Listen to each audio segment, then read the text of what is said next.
Hello and welcome to Camp Xbox. The original Xbox is full of legendary Xbox exclusives, but one of the most requested games I've gotten to cover is Jet Set Radio Future, a definitive early exclusive from Sega that brings pure style and coolness to the console. Recently, I played through this game, and let me tell you about my experience with it, along with a little bit of history and lasting impact. All footage was captured from an original Xbox, and I want to thank my YouTube channel members for their support. But let's go ahead and hop into this game's history.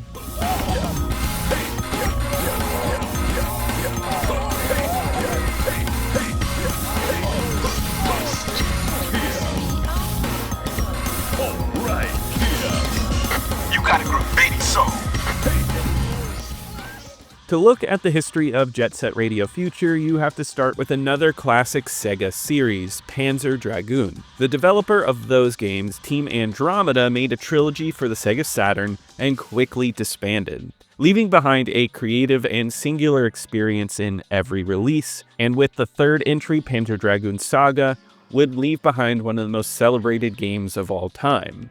Many of these team members would leave and join a team called Smilebit, a small studio inside of the Sega umbrella. 3 team members, director Masayoshi Kikuchi, art director Ryuta Uda, and composer Hideki Naganuma, joined forces to work on a new project with a large group of people whose average age was under 25. Ryuta Ueda described the game as a meeting of pop culture and what was hip in the era. It was a game that would feature music emblematic of the late 90s, and it would be anti-establishment. With a vibrant art style and a fast, open 3D world, we got the classic Jet Set Radio for the Dreamcast, coming out on June 29, 2000 in Japan, and later that year in other territories.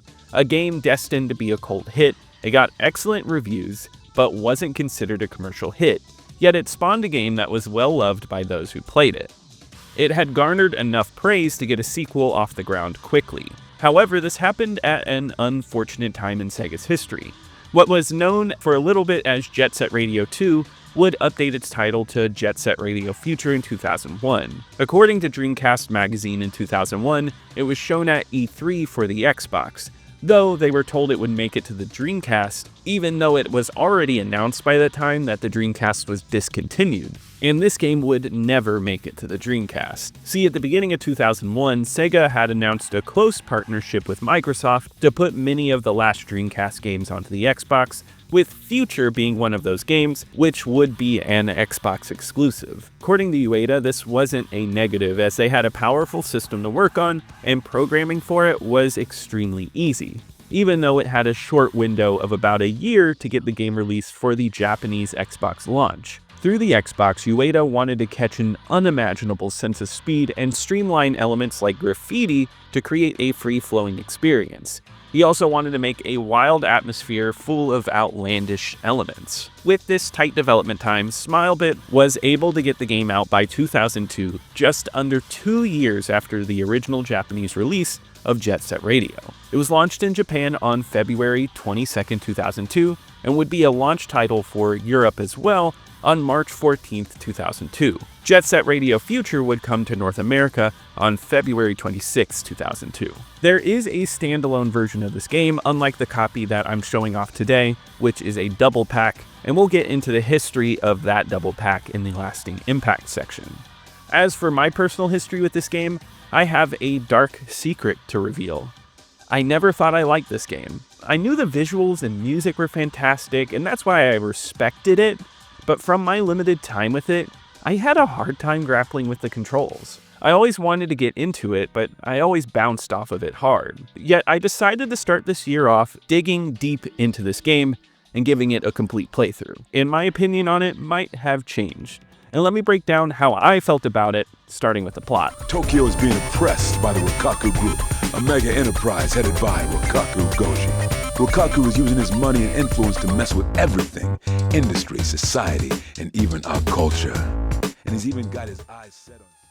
Jet Set Radio Future is set in a futuristic Tokyo and does not serve as a sequel in terms of plot and is more of a reimagining of the original game's world. In this world, you play as the GGs, a rollerblading gang that fights for control of different areas against other gangs across the areas of Tokyo. Usually this is through spraying graffiti over rival territories' graffiti, yet the ever-present force of the Rokaku Group, a corporation that leads the city and police in an attempt to suppress free speech. The GGs fight against this, and as the story progresses, you unravel the mysteries of the Rokaku Group. The idea of graffiti as a tool for freedom of speech reaches out into the plot and its villains to make something anti-establishment. The themes of this game are wonderful and boil down deep into the gameplay and world. I love that the plot is not overly oppressive in this game. Sure, you have DJ Professor K relaying plot points to you, but it never feels like long cutscenes bog this game down. When they pop up, they're brief and push the story forward.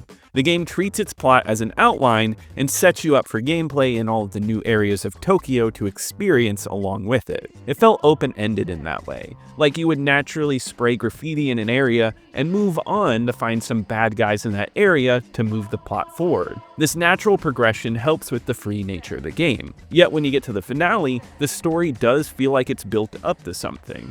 The Rokaku take back all of the areas that you've taken over, and the main villain is more present.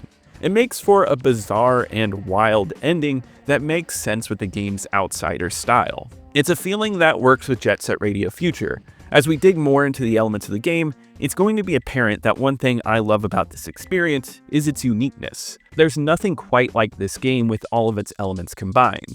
The plot manages to be light but ever present.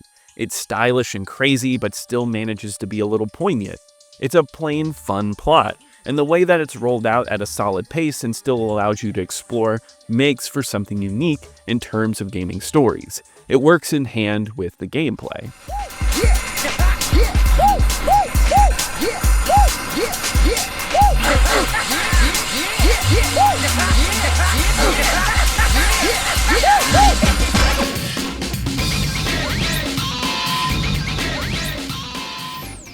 In this game, you control a selection of characters in the GG gang, each with their own stats. But it's nothing like Tony Hawk-styled extreme sports games. You skate with speed and you grind easily, and there's no button combinations for tricks. Grinding tricks and air tricks are 2 buttons tapped rhythmically. All you have to do is tap X or Y in time, and you build up combos. The focus here is on the amount you can grind. You latch onto anything sticking out of the ground, from rails to phone poles. No matter what gravity might tell you, you can go up anything and gain speed on it. Making perfect lines to jump to new areas and getting to new places is all based on a sense of rhythm and timing for when you jump and at what speed. It sounds simple, and now that I've played it, it is simple. But at first glance, it was hard for me to get into. If you've played something that is extreme sports related at the time, you expect some camera control, a more challenging time grinding, and maybe more tricks. But instead, Future is unlike any of those games. It all clicked once I realized how the flow worked and the timing of everything. I was slowly getting the hang of it, but I had a revelation a few hours in after I made the perfect combo, and it felt like I got it. This game is pure entertainment and is incredibly fun. The flow of grinds is intense. You are constantly hopping and doing tricks on rails to speed up, and jumping around from rail to rail is refreshing. You don't need to think about funky button combinations. You need to focus on where you are, maintaining speed, and hopping to your next point. It makes for a satisfying platformer-styled game. As you move on, there are tricky areas to get to, especially if you want to collect all of the graffiti souls, which unlock more graffiti art for you to use. And you have to find the best combos to reach these areas. Solving these while inside these levels is addicting. It's fun solving how you get somewhere, and then on replay, perfecting it is satisfying too. I love how graffiti is simplified in this entry so you can easily tap a button to spray as you grind on by, making this feel like a game about getting the most extraordinary movements in a row. I won't say the control is perfect. I still think the camera has some issues and it will clip through walls. Also, you tend to latch to things very easily and go in ways you didn't want to. Those are the only 2 issues that I have with this game. It can be frustrating in those moments, but to be fair, it didn't happen a lot, and the more that I played it, the easier it was to avoid any of these issues. Also, when a game is this fun, it's just easy to overlook. It's pure speed, coolness, and design, and when most of the time you get the exhilaration that this game delivers, it overshadows those moments. Yet I will say that the level design is impeccable. The levels in Tokyo are all fantastic and different. They feel like giant playgrounds for you to explore and path through. Some of them have this grand sense of scale that feels above and beyond most Xbox and 6th generation games of the time. There's special attention paid to verticality and reaching the tops of areas, but also platforming challenges asking you to boost correctly in time. Every level has some new challenge for you to tackle, like the sewers asking you to boost just right over certain areas, or the upper city forcing you to master wall runs across billboards. It's all crafted satisfyingly, making it fun to explore. The way this level design is built around making sure you feel as cool as possible, grinding and jumping around is fantastic. It's not easy either, and some platforming challenges will be demanding for the first time, but it's so fun working on them, just getting better and better as you play. Not only that, but seeing all the graffiti around you makes you rethink how to explore levels in such an insane way. I love the open world feel where you move through levels to reach new areas, but still every area has a unique identity in how you play it. Jet Set Radio Future is a non-stop blast from start to finish, especially when you consider all of the changes between chapters in this game, from running around trying to tag rival gang members to insane boss fights with mechanical armed men. It doesn't all have to be graffiti. It all works together well, and it gives this game a strong sense of variety. It was a game I was hooked onto the whole time, from just skating or even customizing my own graffiti. After beating the game, you can go back and complete challenges to unlock new gang members. You can actually use them in a local multiplayer mode, which has bot support. I love the mode where you have a ball and you must do a lap around a court with another team chasing after you. There's a graffiti tag mode where you have to spray the backs of others. It's a nice treat on top of everything else this game has to offer. I can't praise this game anymore. It has its issues, but I feel they get minor with time. It's about how good this game makes you feel. It's a game that's full and fun, and it gets even better when you consider elements like the visuals.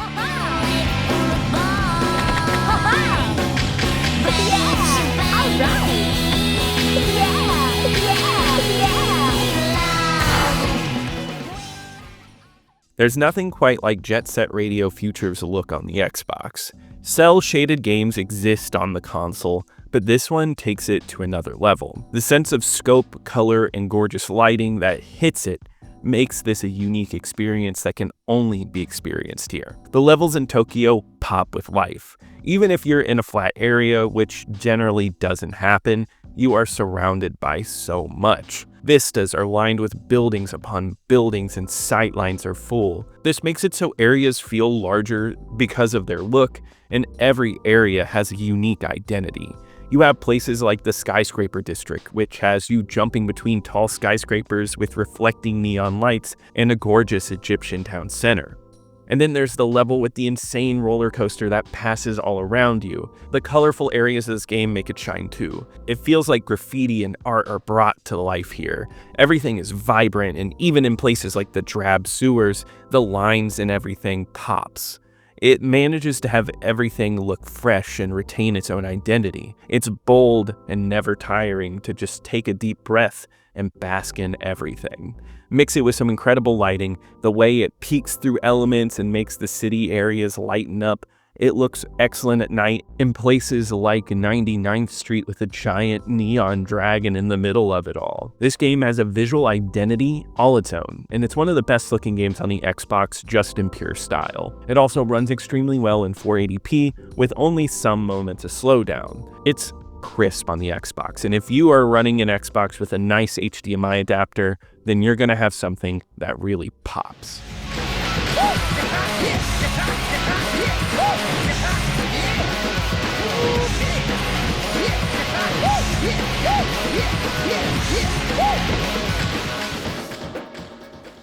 The audio experience comes at you right when you start at the game. Right from the menu, you get Concept of Love, and it's one of the most iconic, huge songs in this game.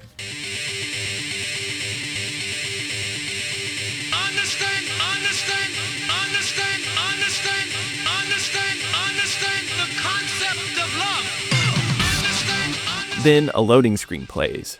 It plays radio chatter as if turning the radio to catch the next underground song. And then a whole world opens up to you. You have a mix of original songs and licensed tracks with a mix of genres. First off, the original songs by Hideki Naganuma are incredible. They are loud and abrasive electronic tracks with strong drums and heavy uses of vocal samples. It can range from hypnotic drum breaks like in Fly Like a Butterfly, or chilled out like my favorite, Sweet Soul Brother, which is a remix, but it still blows me away whenever I hear it. For licensed tracks, you get a few silly rap songs that are fun throwbacks, especially Aisle 10, about a man wanting a lady he sees at his grocery job. Even a song like Birthday Cake, which is an abrasive punk song, which to some might be a little ear-piercing, it still works on you as you get into the game. Soon you'll end up shouting "Shut Up and Eat" along with the song. And it's all mixed well, like a DJ set with vocals floating into the next track. No awkward stops or fade outs. It all syncs perfectly, making for a seamless musical experience. You will hear songs on repeat, but they're all so fun that it'll make you happy hearing it again and again. The style of the music fits right into the sound effects. Grinds are satisfying, and graffiti sprays are all in sync with combos. There's a lot of voice work too, but on a limited scale. You'll hear each character celebrate a trick or a move over and over, giving each character more definition. Characters usually only have speech bubbles, giving this game a comic feel. Though you have Professor K to narrate the game for you, him shouting Jet Set Radio is one of the most iconic lines in gaming. It's all so unique and stylish, and it makes Jet Set Radio Future stand out. Jet Set Radio Future is a singularly unique experience on the Xbox. It's nothing you can get anywhere else, and it's only backwards compatible on the 360, meaning there's only so many places you can play this one. Its style is so in your face and gorgeous that I find even the most staunch believers that style over substance is a negative will think this style makes for a fantastic game. Not only that, it plays wonderfully, and the free-flowing feel makes for one of the most exhilarating games you could play in the 6th generation. Jet Set Radio Future oozes pure coolness and entertainment, and even if it has some minor issues, the heart and soul of this game win over and make for an artistic vision in gaming that is a sight to behold. If you've never played this or have had trouble getting into it like I did, I urge you to give it the time it deserves because it's a rewarding and monumental game on the Xbox. On my original Xbox ranking list, Jet Set Radio Future takes the number 2 slot out of the 103 games I've covered so far. I put it above Metal Gear Solid 2 mainly due to the fact that it's an experience only on the Xbox, and Metal Gear Solid 2 has a better version on the PS2. Crimson Skies narrowly goes above this because I also love the style of that game, and the dogfight gameplay is amazing, but honestly, comparing these two at the top is tough because they are both incredible games that are hard to pick between. Jet Set Radio Future came out with generally favorable reviews according to Metacritic, which it has a score of 88 on. However, you would be hard-pressed to find a negative review of this game. IGN gave it a 9.1, saying it's one of the most incredible games you could play, but streamlining held it back, making it too easy. GameSpot felt the opposite in their 8.7 review, saying it was too difficult, but was stunning and original. Official Xbox Magazine in their April 2002 issue would give it a 9.2. It would go on to get nominated and win awards that year in the gaming press, and this game gained a rabid fan base. However, the game was not considered a commercial success, even though later in that year in October, a new Xbox bundle would be released featuring Jet Set Radio Future and Sega GT as a bundled-in game. And judging from the YouTube comments I've read, it was a very popular bundle at that time, and how many people were introduced to the Xbox. Multiple times after this game, a third entry was attempted, but it never came to fruition. A Wii game was pitched, but it never went anywhere. And once again in the late 2010s, another entry was pitched, but was turned down, which the reason given was never really concrete. After a few more years with Sega, Ueda would leave the company, returning in 2021 after being gone from gaming for a while. This sparked some interest, and eventually in 2023, we would get a huge announcement at that year's Game Awards that Jet Set Radio was making a comeback to the delight of many fans. As for consensus now, The prestige of Jet Set Radio Future has only grown. The fan base for this game is enormous and faithful. I know this firsthand because I see love for this game in my comments all the time. And on Backlogged, it holds a 4.3 with over 3,000 plays, making it one of the highest rated Xbox games on the website. There are a few detractors in the website's reviews, but mostly in the reviews you're going to read about people who adore this game, and I think it's through people's passion for this series that we've gotten a third entry, and that is incredible. We've also seen many games riff on the style of this, or even make spiritual successors like Bomb Rush Cyberpunk, which keep the spirit of this series alive. This game has a huge fan base, and well, you can count me in as a fan as well. This game absolutely rocks. I highly recommend you play it. But that does wrap it up for today. If you enjoyed this video, be sure to leave a like. It really helps me on the algorithm. Subscribe to keep up with retro Xbox content. Check out my second channel, Camp Extras.